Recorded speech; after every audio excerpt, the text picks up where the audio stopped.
All right, all right, all right. First official video of 2022. Well, starting in 2022, my last stream. I started in 2021 and it went into 2022. Not a lot of people watch that, but yeah, not doing a podcast tomorrow. The juice is loose. We're going to do it in a week from tomorrow and do our game of the year top 5 list. But I was thinking about, I usually do like best old game you beat that year. Well, I had so many that I wanted to do a top 5, but I was like, well, I can't do a top 5 in the top 5 games of the year. So that would just take too long and get too confusing, I think. So I played the most old games in a single year that I've ever played by a long shot. Not counting expansions or DLC, I finished 8 full games. I started another 5 that I didn't finish. And then I played 2 full expansions and then 2 smaller expansions. I'm counting the full expansions on the list. I'm going to give my top 5 with an honorable mention, and then I'm just going to discuss the games I didn't play, some of the games I did play that didn't, do it for me, I guess. The games I didn't play, obviously, some are going to be because, the year ended. Didn't finish. Some will be because the year ended. Others will be because they were just absolute dog shit, in my opinion, not worth finishing, or just I lost all interest. So this is non-2021 games. So the 5 I started and didn't finish were Tearaway, Uncharted 3, Drake's Deception, Mortal Kombat X Story Mode, Hades, and Quantum Break. So the 2 that just ran out of time were Hades and Uncharted 3. I intend to finish both games. Uncharted 3 would probably be first because that one's way easier, way shorter. Tearaway, I've tried 2 different play sessions. Sorry, Robert. That game is just boring. It is what RetroDeath calls, he wrongly calls some other games. This is a walking simulator. There isn't even a run. You barely have to jump. It's like, it's just the slowest paced, just boring. I can't even call it a platformer. It's just a boring game. My first session was probably 40 minutes. The second session probably lasted 40, and I honestly barely made both those times. I barely could keep playing. I was just so bored. Mortal Kombat X, it's just dog shit. I'm sorry. I hadn't played a Mortal Kombat game since 4, and 2 was my favorite. 3 was okay. It's just... it's long past interesting to me. That series has only gotten worse, I feel, with all the stupid moves and breaking skulls and all that. And then Quantum Break, I just lost interest. I bought it. I still have it downloaded on my computer. I haven't played it in, I feel like 6 months or more. No interest, really. Maybe someday. You never know. Some of the other things, I beat Metroid, the original. I played maybe 30 minutes of it before, but I started it and finished it in 2021. I thought it was pretty decent. It would, without the resume feature, on the Switch, I wouldn't have beat it, no way. It was just stupid hard at the end, and having to die and then go to a spot and shoot all these enemies to build up your health, which takes like 10 minutes every time. It was just bad, limited hardware and, limited early days of Nintendo's game design. Without, with just a save room or something before would make that game so much better. But the next, let's see, Astro's Playroom, that was fun. It is more of a, what's the word I'm looking for? It's not really just a demo. but it's just so basic in its in the gameplay, like the move set you get. I've said this 100 times. That's what makes Mario 3D games so good, is that people can utilize all the moves that Mario has and kind of play it their own way. You don't just have to jump a single jump or whatever and hover to get wherever. Everybody has to do the same jump in Astro's Playroom to do anything. Well, in Mario, you have the double jump or the triple jump. You have the side flip. You have the long jump. You have the back flip jump. You have the spin jump in the later ones. The wall jump. All this stuff that just makes it so you're basically a kid in the playground and you can do what you want. And that's what makes Mario games so much better than all the other 3D platforms, in my opinion, is the depth of the moves that you can do with the extra moves they give you. And then reconnecting successful. All right, so yeah, Astro's Playroom was fun. It's a good packing title, has good visuals, good sound, a cool character, some cool levels and music, but it's just a little too simplistic in the gameplay department. Uncharted, what is it, Drake's Misfortune, the first game? I don't regret playing it, but it was janky. It's even on the PS4 Definitive Edition remasters or whatever, where they've improved the controls. It's still very janky. But, add the second one, and I'm really enjoying the third one other than I played 4 and Lost Legacy, and Naughty Dog they don't know when to quit with the ground falling out under the character, whether it's Nathan Drake or Chloe or whoever, Elena, it doesn't matter.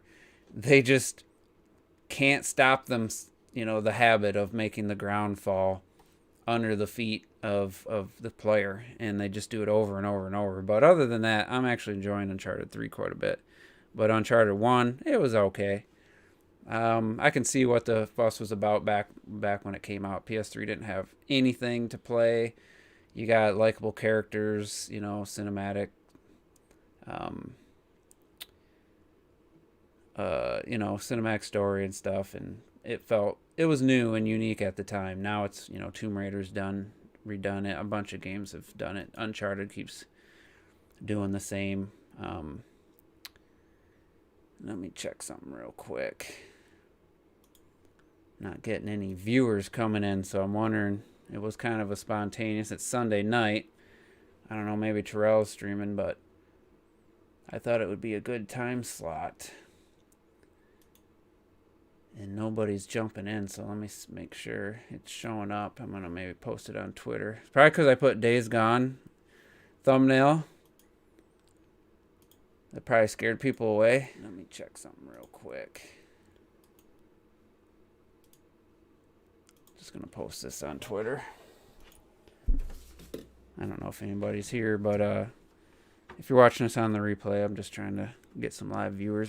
This functions as a live stream and as a regular video, so just a little more exciting with people commenting.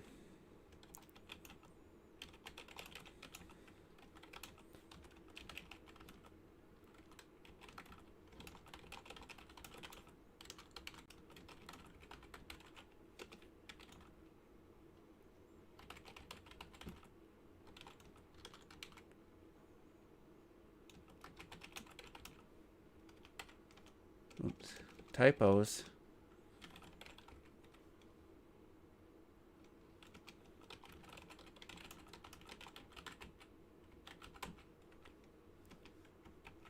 Remember when I used to do regular Juice Opinions like weekly? I had a pretty consistent viewers, but I kind of took a long break. I've lost interests.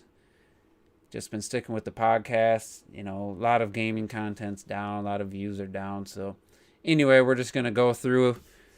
Let's see what else. The Octo Expansion. I bought that $20. Can't believe Nintendo doesn't drop the price of stuff. I know that they don't, but this is a game as an expansion. I wish I hadn't paid $20 for it. It was okay. Had a couple cool levels, but I think they're. I will see with Splatoon 3, but I felt like they're out of ideas as far as the gameplay. Now the story and the characters and stuff, yeah, it's cool. They got cool music. They got stylish characters, some funny dialogue. I didn't like the texting back and forth stuff that Robert thought was so funny. It just really felt like, hey guys, this weapon in the multiplayer, here's a level based around that. See if the jetpack. Let's see if you can get through a level. I mean, it's not terrible, but at the same time, it's just that formula's gotten old. The boss fight it was okay. I don't need these little short, bland environment levels where you're just in this open space on these floating platforms and you just got to get to the end. I need more. I need a 3D adventure game or something. So Octo Expansion, it was okay. So yeah, that's it for everything. Else is on my top 5. I'm gonna do my honorable mention last, so that keep it doesn't reveal something that's not on the list. So let's get started with number 5. So these are games and or expansions that I played in 2021 that didn't release in 2021. Whether it's 2020, 2019. I actually didn't go through and look at, let's see, 2020, 2020, 2019, 2020, 2018. So yeah, most of them they're more recent. So number 5, and I forgot to grab the box art, is Horizon Frozen Wilds DLC or expansion for Horizon Zero Dawn. I think I put probably about 15 hours into the Frozen Wilds itself, and then another 5 hours, I think, into the actually went back and played some more the main game. Completed the some side quests and got that the armor, the regenerating armor, shield armor. So I liked when I originally played it in 2017. I thought Horizon was decent, but had some issues. Lots of invisible walls, some frustrations. But the Frozen Wilds just I don't know, it just clicked for me. That game has a little more challenge. You get one new weapon and a new environment. Actually, because there's no they're not trying to fill this huge world with a bunch of side quests. Every dialogue for all the main and side quests was all really well done, well acted. The lip syncing and stuff wasn't just AI'd. It actually looked good. All the cutscenes looked great. The voice acting was superb, and I just really liked. I really liked that expansion. It's one of the better DLC expansions I've ever played, and it got me right back. I really do want to start the game over, but there's just now not the time. But the Frozen Wilds for sure is great DLC, and I really enjoyed it. The setting, the story was cool. Like I said, the characters and new characters you meet and stuff are really cool. So yeah. Anyway, so that's number 5. It was an expansion. Number 4. This is gonna hurt some people. It's gonna burn some souls, I guess. Not really. That's not what I was looking to say. It's gonna hurt some people. So number 4 is Final Fantasy VII Remake. This was a game I got off PlayStation Plus, and I was thinking of buying it for $40 at the time, and it was part of PlayStation Plus, so I paid $60 for PlayStation Plus. I got that, and I think it was 43 or 45 hours in Final Fantasy, and I really enjoyed it. I know it's only part 1, and it still bugs me they didn't list it as part 1. But as somebody who's never played a Final Fantasy game, didn't play the original Final Fantasy VII, the game that they presented, without any nostalgia or judging it as anything other than this is the game I'm playing, I thought it was pretty good. Yeah, there was some definite filler bullshit. There's some really sluggish traversal to try to pad the length of the game. But when the game's good, it's really good. And I liked almost all the characters. There's some cheesy dialogue in here and there, but I liked Cloud. Uh, I can't honestly. I forget the main girl's name. Other than you got Tifa, the other one that was like she was a daughter of like a goddess or something. What was her name? Not Lilith. I'm drawing a blank. But I liked their dynamic. I liked playing as the different characters in the battles. I really liked the battle system with the way you could kind of stop. It's almost like turn based, but not. You just kind of select what you want the other characters to do. Like Barrett, he's got the aerial stuff, so I forget the buttons you would hold to bring up the menu, and you could select. They could heal you, heal Cloud, or heal the other party members, attack, buff, or whatever. And it was some pretty strategic shit. And it's the closest to turn based combat that I've ever enjoyed. I know it's not true turn based, but I really like the combat system. Without that, I probably wouldn't have finished the game. And the story is actually really good. I'm sure it's even better when you play the whole game. But as far as the remake's concerned, the story that was there, I was really kind of sucked into it. And I can't believe I forgot the main girl's name. Um, she's the one you fall. Aerith. Yeah, sorry. What did I say? Lilith. More time away from Breath of the Wild helps Horizon. Yeah, definitely. Not, and that was after I'd played Immortals for 100 hours. So I played a Breath of the Wild like game. So going back to Horizon, it was almost refreshing to just do something, feel something, play something different. Still, the Frozen Wilds was designed in a way where you didn't really miss climbing, and there wasn't a ton of invisible walls. So it was structured in a way that was flowed better, so you didn't feel like you were constantly getting stopped by places you couldn't get to and stuff. So I enjoyed it. I did the optional, took out the 5. I forget those beasts. The damn they got something claw. They're like big like panda bears with claws, but super aggressive, super fast. I took out those additional 5. So yeah, fine. But that was Horizon. So anyway, Final Fantasy VII Remake. I enjoyed it. Looked great. It made me wish for like a Link to the Past remake, like full 3D game, just to see that world, because I never played Final Fantasy VII, but I could still feel like I've seen the game, and now you feel like because of the camera perspective and the modern technology, you feel like instead of looking from above, you're down on the world, almost like going into VR. But it's not VR, obviously. It kind of felt like that, and that's coming from somebody who didn't play the original. I'm like, oh, looking up at the sky and you see the hole from the collapse of like Sector 7, or whatever the original. I don't know. 7 wasn't the original one that collapsed. I forget if it was 3, whatever.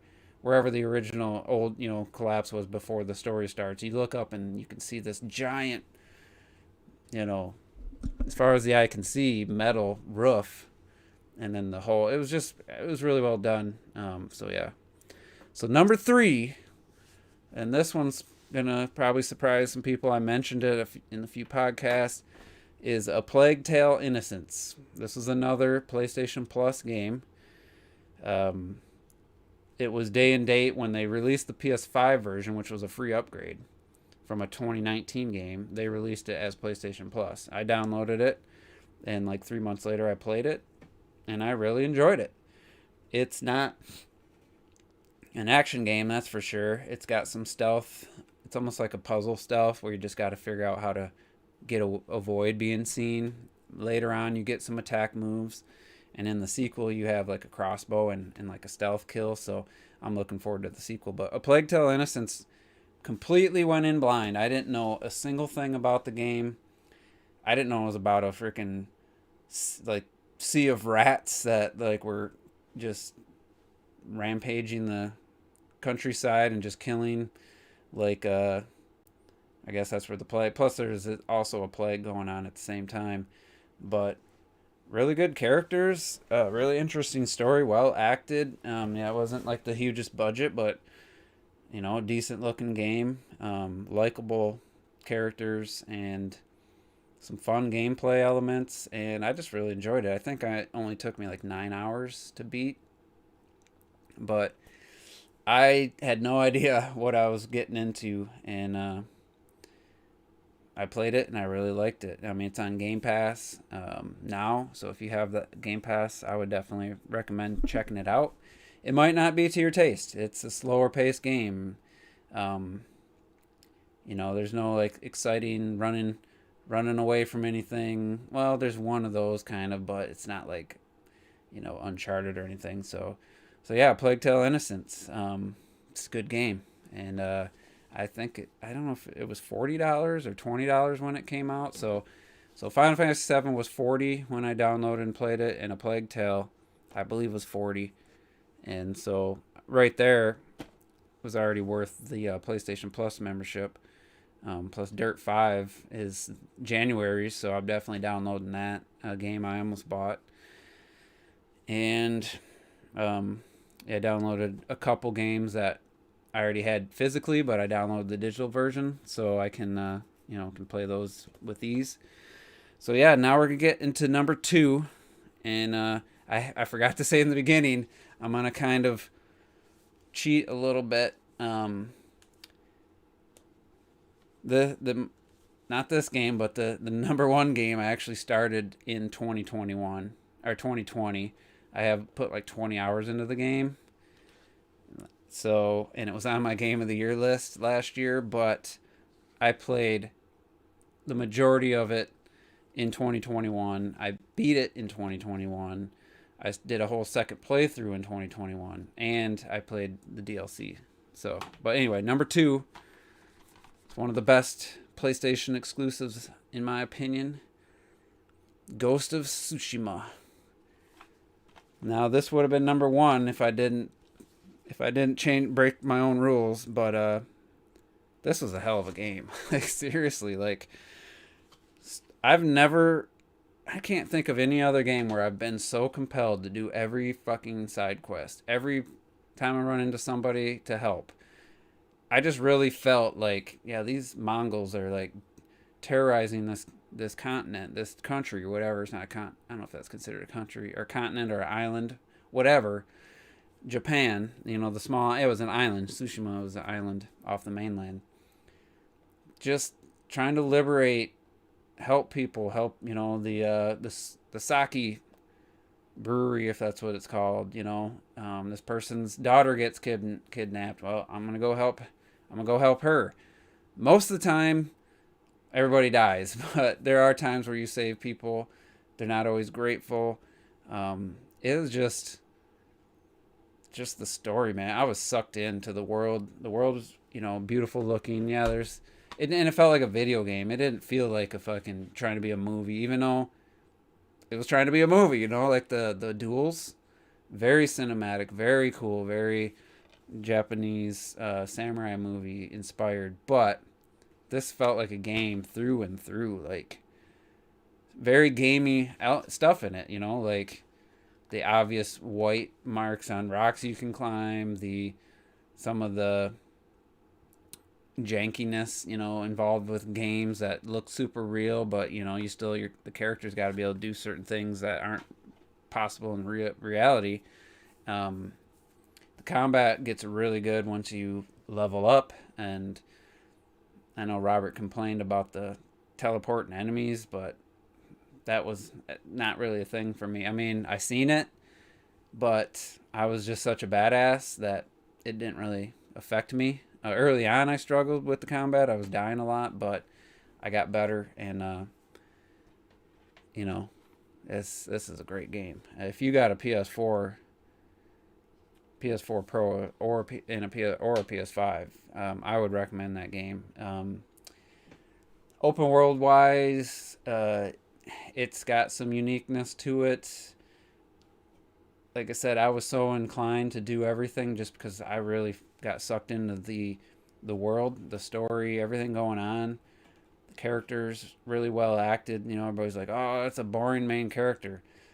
He's, I guess, if you just watched a couple cutscenes, you might think that, but he's trying to be a leader. He's trying to do the right thing. He's struggling with his upbringing. You still haven't got your PS5? Thought you'd have that by now. But anyway, he's struggling because all this honor, all this code that, you know, the Japanese samurai had, he had to break all that. He had to do stuff that goes against the samurai's code of honor in order to rescue his people. And he had to fight dirty or resort to tactics, otherwise they were going to be defeated. You know, like, yeah, you can have your honor, but if everybody's dying and everybody dies and they take over your country, like, what's the point? So there was conflict there. So he was kind of torn. So he's not some chatterbox. He's kind of a quiet dude. So I could see from, if you just watch some trailers or cutscene or a little bit of gameplay, you might think that Lord Sakai is a boring main character, but he's actually not. He's got good relationships. Some of the optional missions that shouldn't be optional. I guarantee you, Robert didn't play them. They were so good. They were better probably than most of the main missions. You have like 3 or 4, maybe 5 different people you meet, and you help them on one mission, and then you get like 6 other missions, and it tells you, you know, you're at chapter 2 of 7 with this person, 2 of 5 with this person. Did all that stuff, and it was all good. The storyline with it was a bowman. What was his name? Older guy with one of his former students, female, who, you know, sided with the Mongols, and that storyline was amazing. It should have been part of the main story. It was so good. So you get yours on Wednesday, huh? I honestly, PS5 is, I mean, it makes a little bit of buzzing and stuff. It's done that since day one. You know, the coil whine, you know, Xbox guys tried to tell you was just unacceptable. For the most part, it's super quiet. But it's such a good system, I think. I love the interface. Having PlayStation Plus for online is not anything I need, but the games I've gotten has been worth it. Playing everything at 60 FPS is, I mean, I don't know what it's going to be like if games start coming out at 30, because I haven't played a non 60 FPS game in so long. I don't even fucking know what it's going to be like. Like, seriously. Absolutely love the controller. And yeah, I have to charge it after like 6-7 hours or whatever, but it ain't that big a deal. I mean, I just charge it probably every third play session. But yeah, I really enjoyed the PS5. I'm glad I got that, and it's made, you know, the games I played that much better because 60 FPS. So I'm gonna get to my honorable mention now. Sorry, Retro. I would, if this would have been number 5 if I didn't count my number 1. Days Gone. There's another one that had a nice enhancement, 1440p, I think, resolution, 60 FPS. I think maybe caused some bugs, but the glitchiest game I've ever played, no question about it. But still, it was fun. I put 52, 53 hours in Days Gone, mostly because, and this is a negative, but it also kept me playing. There's 2 points where it blocks off a big section of the map, and I was like, oh, I want to get back to the main area, so I just kind of kept playing, and I pushed through, and then you do that, and then you don't have access to that area, and then you have to keep playing to get back. And it kind of kept me playing because, like, wow, damn, I don't want to stop playing and never have gotten back to that area where I know there's some upgrades and stuff that I need and a weapon I was going to buy. So that, in a way, that kind of kept me playing, but it was also kind of bullshit. You know, it was kind of annoying, but I liked some of the main story. I liked Deacon looking for his wife, and taking out the hordes was pretty fun. But you don't get to do that until like, I don't know. For me, it was like 30 hours into the game. Before I actually had a weapon and upgraded enough. But I had fun going to the Nero sites. You get these injections. You can choose health or your focus, which slows down the enemies so you can shoot them. That's the kind of stuff that keeps me going. I mean, Forza Horizon 5, I played for a couple hours last night, and I'd say maybe an hour of it I wasn't even racing. I was just driving around, doing shit like finding the roads and these little signs you knock over. So Days Gone, while not perfect, people definitely rip it. It's just most of the complaints are justified. The story is all over the place. The mission structure is kind of jank. So I'll give one example of something that happens frequently that's just kind of takes you out of the experience. So for those that just jumped in, this is my honorable mention, Days Gone. So this girl, Ricky, she's at a camp. You befriend her, and she said, "Hey, can you do this for me when you're out?" I was like, "Yeah, take on that side mission." So I do the thing, and I show up back in the camp, and she's there by her motorcycle wrenching, but nothing prompts me to like end the mission or get the next mission. As soon as I get on my bike and leave the camp, I get 5 to 10 seconds away from camp. She calls me on the radio. "Hey Deacon, can you stop by? I got," or she's like, "Did you find that thing?" I was like, "Yeah."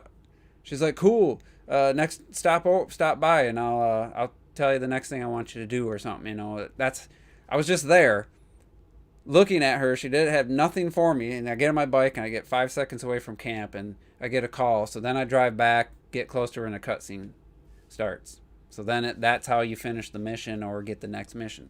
It does that with every character, every side mission, some of the main mission stuff, and I just had to get used to it. That really, there has to be a solution to that. It's almost like the game, they had to do that because it was crashing or it was just not working. So like, well, you got to leave the camp to actually engage the cutscene or get the next thing. Because I was like, went to the dam, we cleared it up, and she's like, "All right, let me know when you want to go fix the one line so we can get power back here." I was like, "All right, I want to do that." So I went to her, nothing. And I leave, and then she's like, "Oh," gave me a little side task. It was about 3 missions later. She finally messaged me or called me to start this mission to get the power back. And I said, like, I had seen her like so many times, and it's just one of those things. It's an open world issue, but they should just had her not be there or something, because it just felt weird going to these characters, and they have nothing to say to you. But as soon as you leave the camp, they're like, "Hey Deacon, can you stop by?" It's like, I was just fucking there. So just weird stuff like that. Same with the merchants. They would tell you a story about something that happened, like just happened, and then you go right to them, and then they talked about it like it happened a week ago. Just stuff like that. Little weird things, plus all the funny glitches, and the weird choices to like block off areas, and there's a lot of forced walking stuff. So overall, though, Days Gone, I mean, I can't say it's not worth playing. I could see where somebody would just get bored and stop. I pushed through mostly because of Retro Death. Same thing with Hades. I'm going to push through because everybody else praised Hades. Robert and Clocked It praised it. I wouldn't keep playing it if it wasn't for them. And I don't mind doing that, actually. It's nice to have some incentive. So, all right, let's recap. Honorable mention, Days Gone. Number 5 was Horizon Frozen Wilds. Number 4 was Final Fantasy VII Remake. Number 3 was A Plague Tale: Innocence. Number 2, Ghost of Tsushima. And my number 1 game of old game of 2021. Again, there's a caveat. I started it in 2020. I put like 25 hours. It was my number 2 game of the year, but by the time I did the Game of the Year podcast, I think I had 50 hours in it, which 30 of those hours were in 2021. I did the podcast. I made it number 2, by the way. It's Immortals, Phoenix Rising. Honestly, it's probably my favorite game I played this year. I mean, or in 2021 overall. So I did the Game of the Year podcast. I made it number 2, which that's because I hadn't finished it. At that point, I think I had like 50 hours. And I was like, you know what? I'm going to make it number 2. Ori and the Will of the Wisp is number 1. After that, I beat it. Loved the ending. And I was like, yeah, let me do New Game Plus. And I started New Game Plus right after us. And it let you bypass all the opening tutorial bullshit because, why would it? And I picked the hardest difficulty. I think it was Nightmare. And I went to save, and I saved over my old save file, and I'm like, fuck, I meant to go back and do more of the vaults and do some and find some more of the gear. So I was like, shit, I'm just gonna have to. I didn't realize that there was cloud saves. I could have just went and got those. I was like, you know what, I'm gonna start, and I just started playing it again. I was like, I don't know, it doesn't tell me what vaults I've been in. I'm gonna go in every vault. And I'm like, I went in vaults that I hadn't gone in before. Like, holy shit, that was super cool puzzle. That was really a fun challenge.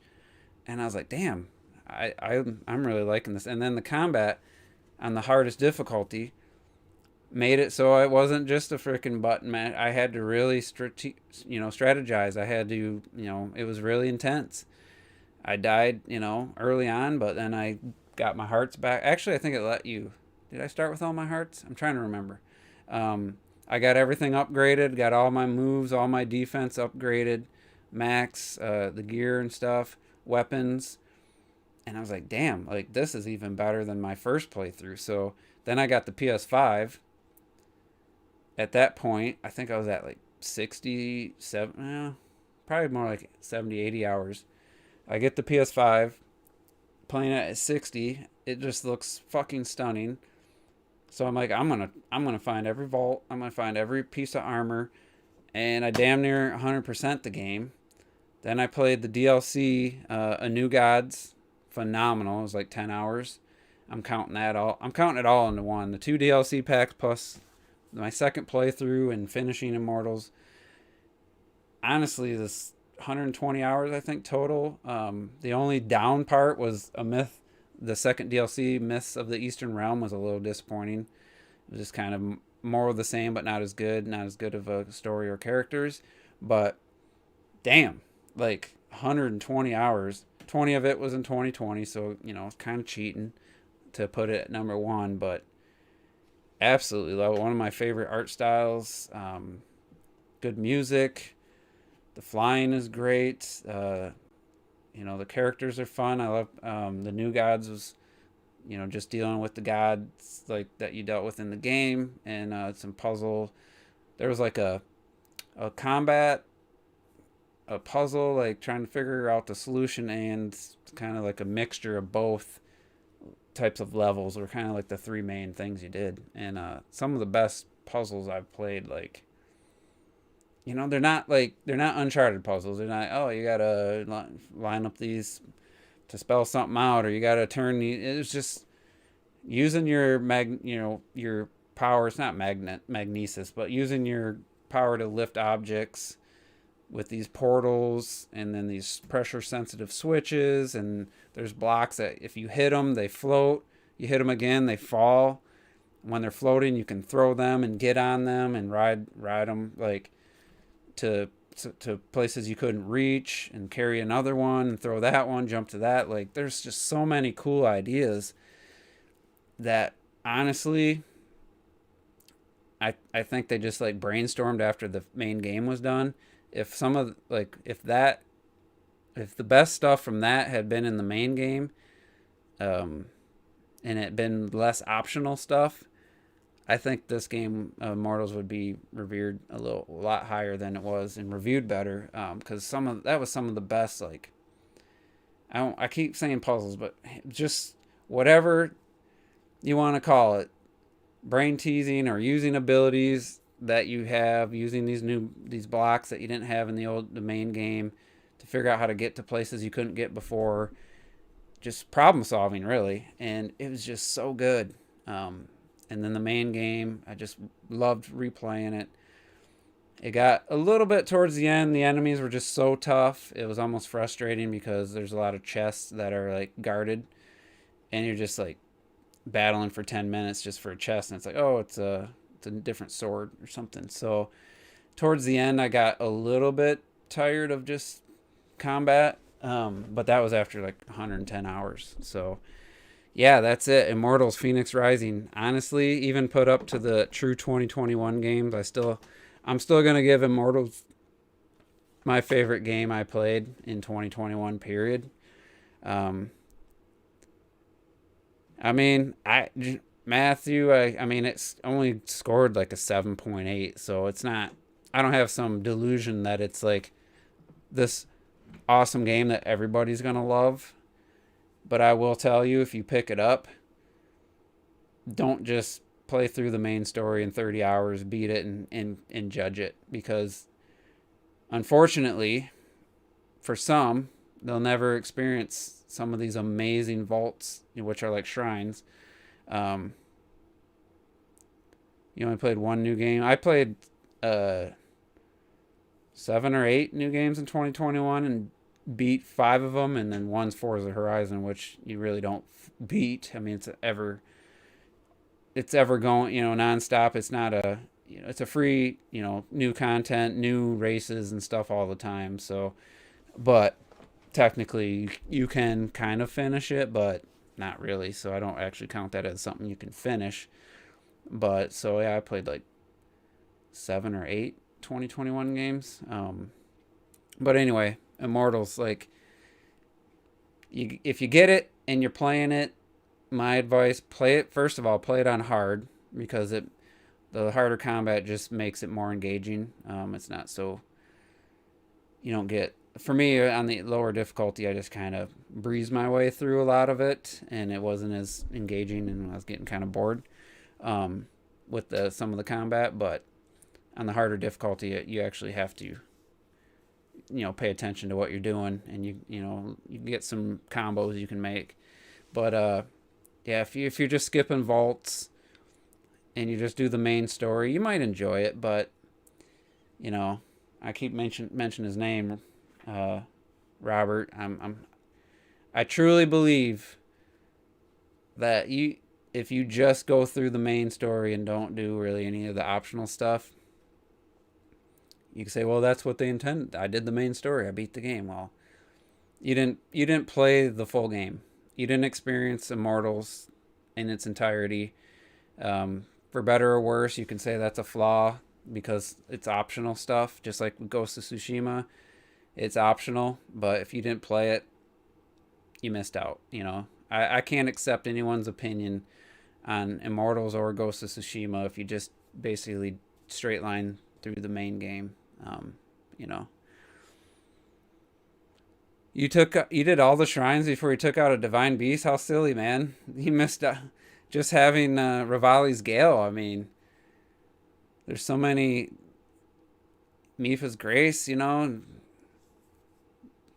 mean, you did what you did. You that was the way you played it. Everybody plays it different, but I think that's like Retro Death saying he like spent an hour in Skyrim before playing like the first main mission. I'm like, you know how games are designed, you're missing abilities. Like, there's games where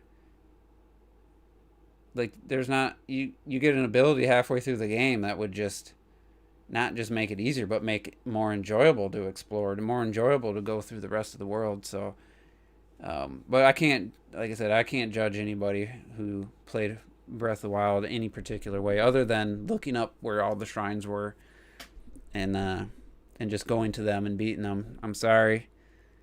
My opinion, that's why even play it. If you're just going to look up everything, why even play it? So sorry, you know who you are. I keep bringing you up. I'm sorry. I guess I am judging, but I really feel you missed out on Immortals and Ghost of Tsushima. More so Immortals. I just truly believe that game can't be appreciated if you just play through the main story. But again, that's how they designed it. You know, they could have made more of that stuff required because it's good stuff. It's good content. And yeah, I really enjoyed it. So anyway, that's all I got. No podcast tomorrow. We're going to do it a week from tomorrow. So the 10th will be our game of the year. Top 5. We'll do the usual, like, most disappointing either announcement or game, best surprise, best looking art style, best looking, like, technical, if you want to separate them or combine them, best music or sound, music and sound. You could do 2 for that as well. I already revealed my favorite game, non-2021 game of the year. For that, maybe I'll just say it was Ghost of Tsushima, because truly that's the game I started and beat in 2021. No caveats or anything, but and then obviously our top 5 games. I am kind of I don't want to be Jeff Keighley, so I want it to be from January 1st of 2021 to December 31st, and I just ask that everybody have played games throughout that year in order to have a top 5. Not as interested in the top 5 games you played through February or March. So sorry, you know who you are. That's what it is. How can I criticize Jeff Keighley for having a weird cutoff and then allowing a list made up of games from January through February? It just seems kind of silly. But yeah, so that's all I got. Can't think of anything else. Make sure I didn't forget anything. Yeah, I covered it all. So yeah, Matthew, hopefully you get your PS5. Enjoy it. Did you get the disc version? I'm guessing. Hopefully, because it makes PS4 games, if you have any PS4 physical games, it makes them all better. In every, not in every way, but every game I played has 60 frames per second patch, greatly improved loading times. Just easy getting in and out of games, switching games. So yeah, I've look forward to your thoughts. Maybe if you're in the chat next during the Game of the Year podcast, you can give me your thoughts on the PS5. So but that's going to be it for this one. So 2022, there's a bunch of games supposed to come out. We'll see what actually comes out. We'll see if Breath of the Wild sequel comes out, and Bayonetta 3, and whatever else. The game I know that's coming out, the games we know for sure: Elden Ring, Horizon, Pokemon Arceus. They're not going to delay that by a year. So we know those games all coming soon, by March or February. And then after that, I can't even remember what else is supposed to come out. God of War. Nintendo did say Breath of the Wild, 2022, I think, in a tweet or something when they listed their games. God, I know there's one other one that was like, there's that Starfield game. What am I missing? I just saw somebody posted. I don't know if it was on YouTube. Let me check my subscription feed real quick. Because in the thumbnail, I was like, oh yeah, that game. Oh, it was movies. Sorry, that was movies. Because the Avatar sequel is supposed to be out